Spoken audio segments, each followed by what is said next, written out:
Tackle करना है। बड़े नाम है, कितने बड़े बड़े नाम है, अब इनको भी बताने की जरूरत है। कौन बड़े नाम? कितने बड़े नाम खेल रहे हैं? ये कितने अरसे से खेल रहे हैं? बाबर आजम, रिजवान, ये इनको नहीं पता कि आप ट्रीट कर देगा। इंटेंट डर रहे हैं, अगर हारना है तो हार जाओ भाई, go for a win, try, give it a go. I don't want 60 with 90 ball. मुझे तो कोई फुटबॉल नहीं शुरू में। अबे ऐसी की तैसी तुम्हारी, मतलब ये कौन सा तरीका है यार? आपने 25 करोड़ का फैसला कर दिया आपने कि यही है भाई, इन्हीं में से खिलाओ। अबे किसको खिलाए, किसको बिठाए? ठीक है, तीन मैच अगर इन 15 में बांटेंगे, आपकी समझ में नहीं आएगा कौन सा मैच खेले। यकीन जानिए, इतना आसान हर पर्चा दिया उन्होंने।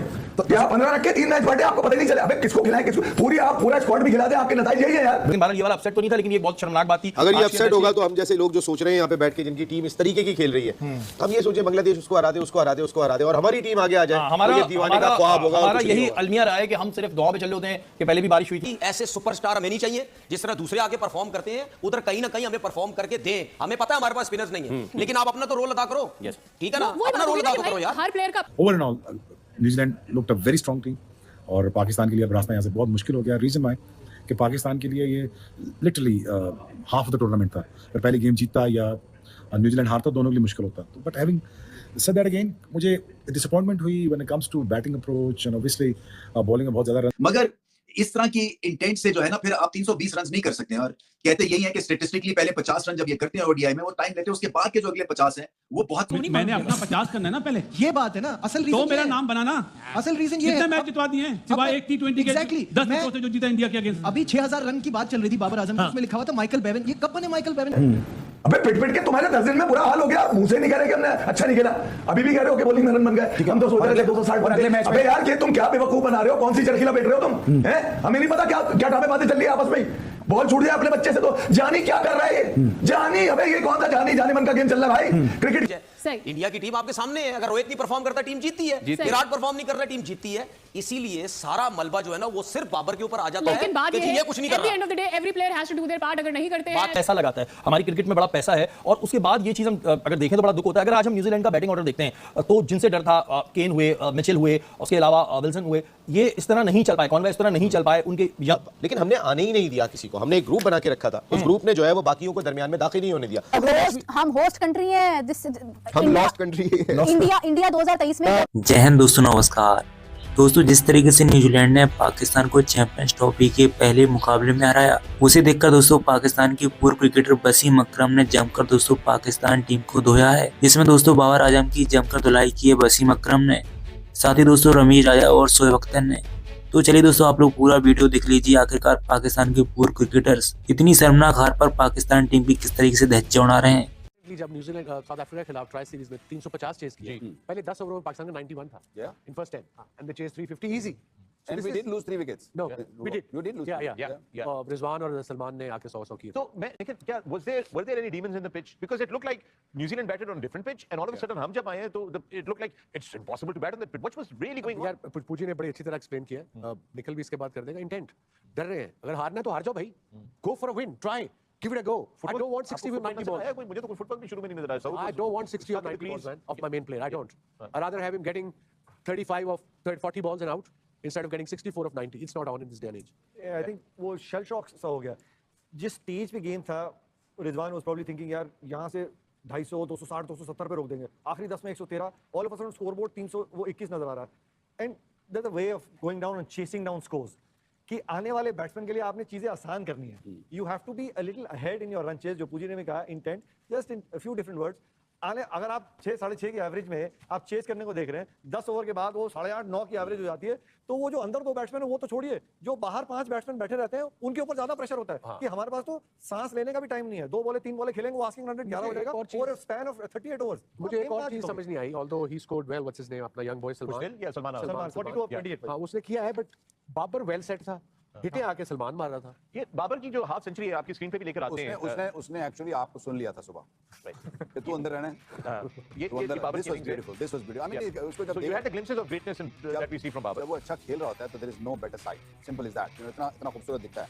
लेकिन जैसे वसीम भाई ने ऐसे बॉलर्स का कोई फायदा नहीं, ऐसी बातों करने का कोई फायदा नहीं। पाकिस्तान दुनिया के टॉप फास्ट बॉलर्स पाकिस्तान के पास हैं। शाहीन अफरीदी साहब आपसे बिल्कुल बॉलिंग नहीं हो रही, 10 ओवर में आप 70 रन दे रहे हैं, शुरू में अगर करते हैं लास्ट ओवर में रन दे देते हैं। हारिस रऊफ साहब आपसे बिल्कुल बॉलिंग नहीं हो रही, नसीम ने भी 10 ओवर में 60 से ऊपर रन दिए, 2 आउट किए, लेकिन उसने कहीं ना कहीं 1-2 स्पेल में थोड़ी सी अच्छी बॉलिंग की, नए बॉल से बेहतर उसने बॉलिंग की। तो भाई ऐसे सुपरस्टार हमें नहीं चाहिए। जिस तरह दूसरे आगे परफॉर्म करते हैं उधर कहीं ना कहीं हमें परफॉर्म करके दें। हमें पता है हमारे पास स्पिनर्स नहीं है, लेकिन आप अपना तो रोल अदा करो, ठीक है ना, अपना रोल अदा करो यार। हर प्लेयर का अपना एक इंडिविजुअल रोल है, उसको वो role. Your final comments on today's match, क्या हुआ, क्या होना चाहिए? हम कल भी बात कर रहे थे, गलतियों से सीखना नहीं सीख रहे भाई। हम गलतियों से कभी सीखेंगे भी नहीं, क्योंकि हम काम ही ऐसे करते हैं, सही काम ही नहीं करते, वो गलत पे गलत होते हैं। दूसरी बात, अभी आपने थोड़ी देर पहले एक बात बोली थी कि सिस्टम यही चल रहा है। भाई आपका सिस्टम ऐसे ही था शुरू से ही, लेकिन आपके जो प्लेयर्स हैं वो हाईली टैलेंटेड प्लेयर्स थे, जिसकी वजह से आप जीतते थे।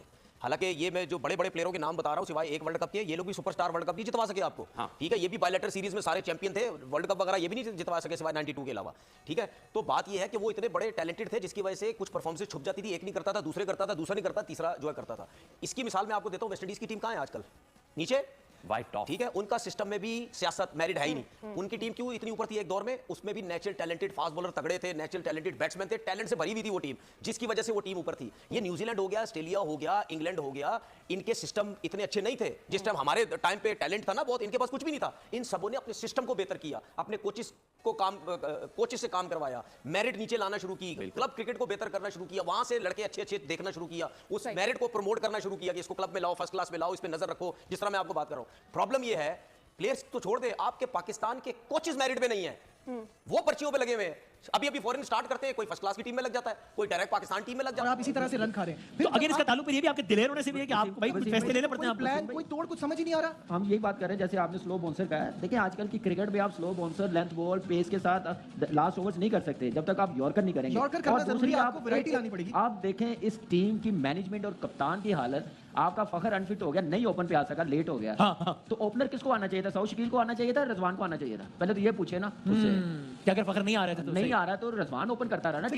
आपने बाबर को किया, क्यों नहीं आया रिजवान, क्यों नहीं आया ओपन पे? वही दिलेरी डिसीजन। यहाँ पे मेंटालिटी पिछले 7-8 साल से ये है, मैं करूं, टीम बाद में देखेंगे, पहले अपना माइलस्टोन, अपने पर्सनल स्कोर कार्ड इतना अच्छा हो जाए कि वो जब कैलकुलेट किया जाए तो एवरेज अच्छा आ जाए, मैच विनिंग हो या ना हो। चाह भी रहे हैं ना उस क्या नाम है, निकले इस प्रॉब्लम से, निकल नहीं पा रहे। मसला ये है कि आपके टॉप लेवल से लेके बॉटम तक यही मेंटालिटी है। 321 आप चेस करने जा रहे हैं, आप तो पूरे ओवरऑल बात कर रहे हैं ना। 8 ओवर में 38 डॉट बॉल्स थी, खेले क्या है हम? आप चेस कर रहे हैं 321। आप जरा 4 अपने बैटर्स का स्ट्राइक रेट देखिए। सऊद 31, बाबर आजम 71, रिजवान 21, फखर जमान 58। इस स्ट्राइक रेट से आप 321 चेस करेंगे? 47.2 ओवर्स में 27 ओवर्स को क्या बताया डॉट बॉल, तो मतलब नहीं। तो अगर मतलब मैं संजीव से पूछना सवाल कि आपको क्या समझ आता है उस वक्त दिमाग में क्या चल रहा था? यानी अगर हम बाबर की माइंड को सोच के अगर एनालाइज करने की कोशिश करें, वसीम भाई पता नहीं किस चेंज करना है। अगर इजाजत दें, आपके ड्रेसिंग रूम में हेड कोच आकिब जावेद नाम पाकिस्तान का fast bowler, Azhar Mahmood fast bowler, जो बैटिंग कोच है ना वो भी फास्ट बॉलर थे डोमेस्टिक के। तो बैटिंग कोच अगर फास्ट बॉलर है तो कौन बताएगा जिसने ग्राउंड में इंटरनेशनल क्रिकेट नहीं खेली कि अब हमने क्या करना है, 320 किस तरह चेस करना है? आपको क्या नजर आया? नहीं आया, क्योंकि बताने वालों में पता ही नहीं ना उन्हें। ये तो आपस में प्लेयर बात करने के, लेकिन इन्होंने पता नहीं क्या मजाक बनाया हुआ जी, मजाक बनाया हुआ। इसी बात पे हम भी एक ब्रेक ले लेते हैं, ब्रेक के बाद आके और बात करते हैं। जुगाड़ निकाल लियो। अच्छा, टाइम कम है, मैं सिर्फ जानना चाहूंगा कल के मैच के बारे में आप क्या एक्सपेक्टेशन रखते हैं? इंडिया वर्सेस बांग्लादेश, ज्यादा चांसेस सुधार इंडिया के हैं, लेकिन क्या बांग्लादेश से हम कुछ उम्मीद कर सकते हैं कि कुछ घुमा दें? अगर इंडिया कल हार गया तो वो अपसेट होगा। मेरे ख्याल है जिस फॉर्म में इंडिया दिखाई दे रहा है, 175 रन से भी इंग्लैंड को अपने मुल्क में हरा के आ रहे हैं, फिर 9 दिन से वो दुबई में मौजूद हैं। ये दुनिया की किसी टीम को नहीं मिलता। वहाँ उनके लिए स्पेशल 2 पिचेस तैयार की गई हैं जिसपे उनके मैचेस होंगे, क्योंकि उससे पहले दुबई लीग हो रही थी और उनके कुछ मैचेस लोकल चल रहे थे, तो पिचेस डेड हो गई थी। 2 नई फ्रेश पिचेस हैं और उसी तरीके की पिचेस के ऊपर मेरी इतलात के मुताबिक इंडियन टीम प्रैक्टिस कर रही है। देखिए, इंडियन टीम को चाहे कितनी भी सहूलत दे दी जाए, लेकिन इंडियन टीम पाकिस्तान से बहुत ऊपर है, बहुत स्ट्रांग है, जो एक सच्चाई है। अगर कल इंडियन टीम मैच लूज कर जाती है तो इतनी सारी चीजें, जैसे उनको प्रैक्टिस का मौका भी वहीं मिला, उनका तो होम ग्राउंड बना हुआ है इस वक्त। अगर आप देखें ना सारे मैचेस, वो तमाम मैचेस दुबई में खेलेंगे। अगर आप कहते हैं कि अगर कल इंडिया हारता है, अयमन आप इसके जवाब दीजिएगा, तो ये अपसेट होगा?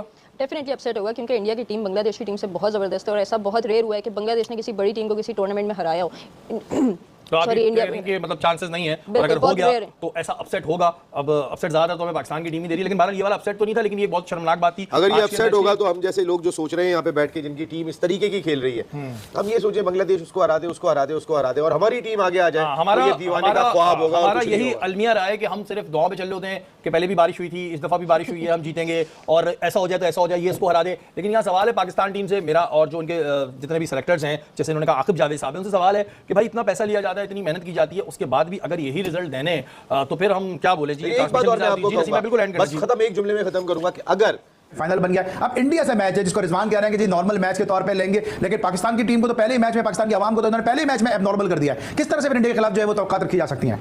और देखिए आपके फोकस अभी जो मुझे इनका नज़र आ रहा है वो आवाम के लिए आ रहा है फोकस कि इंडिया को हम किसी तरह हरा दें तो सारे गुनाह हमारे धुल जाएंगे। गुनाह नहीं धुलने वाले भाई, आप मार देंगे, हमने 50 दफ़ा मारा यार उन्हें, आपने मार दिया एक दफ़ा तो कौन सी तीर मार दिया आपने। ये जो आप कर रहे हैं ना, और जो मैं इनसाइड देख रहा हूँ सब, ये वो ठीक है, उसकी टांग खराब हो गई थी अपनी जगह। आपको कुर्बान होने की जरूरत क्या है भाई सऊद शकील साहब? मुझे पता है आप कुर्बान हुए हैं और कैसे हुए हैं। मैंने ए टीम के साथ आपको देखा, जो आपके साथ रिजवान ने किया, आप मना ही नहीं कर सकते। ये दूसरे असद शफीक हैं, हाँ मैं 7 में भी चला जाऊंगा, मैं दूसरे चौथे पे भी चला जाऊंगा, मैं ओपन पे भी चला जाऊँ, खेल ही जाओ, 4 6 8 10 साल खेल जाओ, माल पकड़ो निकल जाओ। कोई आपने अब इलाकों की अगर बात करते हो ना, आपने यहाँ वालों की भी इज्जत नहीं रखी है। इन्होंने किया क्या है मुझे बताओ? अबे यंग ने मार दिए, लेटम ने मार दिए, तुमने एक सोना हुआ, ये एक सोना हुआ तुमसे यार। ये तो रॉस टेलर के जाने से निकले दोनों, यंग और लेटम। दोस्तों आपने देखा कि पाकिस्तान के पूर्व क्रिकेटर्स, चाहे वो दोस्तों वसीम अकरम हो या फिर दोस्तों तनवीर अहमद, चाहे फिर दोस्तों रमीज राजा हो या फिर शोएब अख्तर, जिस तरीके से दोस्तों पाकिस्तान टीम को न्यूजीलैंड के खिलाफ पहले मुकाबले में हार का सामना करना पड़ा, उसे देखकर दोस्तों पाकिस्तानी मीडिया में अब इंडिया का खौफ सता रहा है। क्योंकि दोस्तों 23 फरवरी को इंडिया पाकिस्तान के सामने होने वाला है, और पहले मुकाबले में जिस तरीके से दोस्तों पाकिस्तान की टीम न्यूजीलैंड की टीम के सामने दोस्तों बम्बूजल्द हुई, उसे देखकर अब दोस्तों पाकिस्तानी डरे हुए हैं भारत को लेकर। और दोस्तों पाकि कह रहे हैं कि भारत 23 फरवरी को क्या हाल करेगा, न्यूजीलैंड ने तो हमारा दोस्तों पहले ही जिस तरीके से हराया। अब दोस्तों बात करें 23 अक्टूबर को होने वाले मुकाबले की, दोस्तों भारत जहां फेवरेट टीम मानी जा रही है वही दोस्तों पाकिस्तान अब जिस तरीके से पहले मुकाबले में हारा, उसे देखकर अब दोस्तों पाकिस्तान की टीम चैंपियंस ट्रॉफी में पूरी उम्मीदें टूट चुकी हैं, और हो सकता है अब दोस्तों बांग्लादेश भी पाकिस्तान को हरा दे। क्योंकि दोस्तों पाकिस्तान की ना तो बैटिंग चल रही है और ना ही दोस्तों बॉलिंग। जिस तरीके से दोस्तों पाकिस्तान की जो पिचें हैं दोस्तों फट्टा पिचें हैं, पहले जो भी बैटिंग करता है वो 300+ रन बनाता है, और पाकिस्तान के ना तो बल्लेबाज फॉर्म में है और ना ही दोस्तों बॉलिंग, हर किसी की पिटाई हो रही है और ना ही बल्लेबाज रन बना रहे हैं। चाहे दोस्तों पाकिस्तान के कप्तान पूर्व कप्तान बाबर आजम हो या फिर कोई अन्य खिलाड़ी, कोई भी दोस्तों पाकिस्तान का खिलाड़ी रन नहीं बना रहा। और इस तरीके से दोस्तों पहले मुकाबले में जिस तरीके से पाकिस्तान टीम को हार का सामना करना पड़ा, उसे देखकर दोस्तों पाकिस्तान के क्रिकेटर्स बहुत गुस्से में है, वसीम अकरम भी। दोस्तों फिलहाल में इस वीडियो में इतना ही, मिलते हैं नेक्स्ट वीडियो में, तब तक के लिए जय हिंद, वंदे मातरम।